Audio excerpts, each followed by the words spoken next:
কি নমুনা স্থাপন করেছে ইসলাম। সুমামা ইবনে উসাল রাদিয়াল্লাহু তাআলা আনহু নামে এক যুদ্ধবন্দীর ছোট্ট ঘটনা বলে আমি পয়েন্টটা শেষ করছি।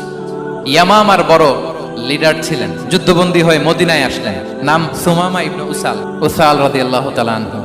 তখন মুশরিক ছিলেন, যুদ্ধবন্দী হিসেবে আনা হলো। তাকে মসজিদে নববীর পিলারের সাথে রশি দিয়ে বাঁধা হলো।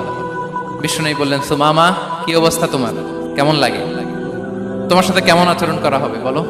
বললেন, মুহাম্মদ তুমি চাইলে মারতেও পারো, বাঁচিয়েও রাখতে পারো। বিষ্ণু বললেন, সুমামা এ দুনিয়াটাই শেষ নয়, আখিরাতে বিশাল এক জগৎ পড়ে আছে।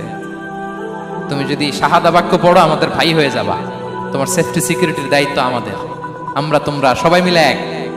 তারপর একে একে বিশ্বনবী তার সাথে ইসলামের সৌন্দর্যগুলো তুলে ধরলেন, সালাত কি, যাকাত কি, এগুলো বুঝালেন। বাড়িতে যেয়ে বললেন সবচেয়ে ভালো খাবার রান্না করো, একজনকে দিয়ে মসজিদে পাঠালেন। যুদ্ধবন্দীর সাথে কি আচরণ দেখছেন।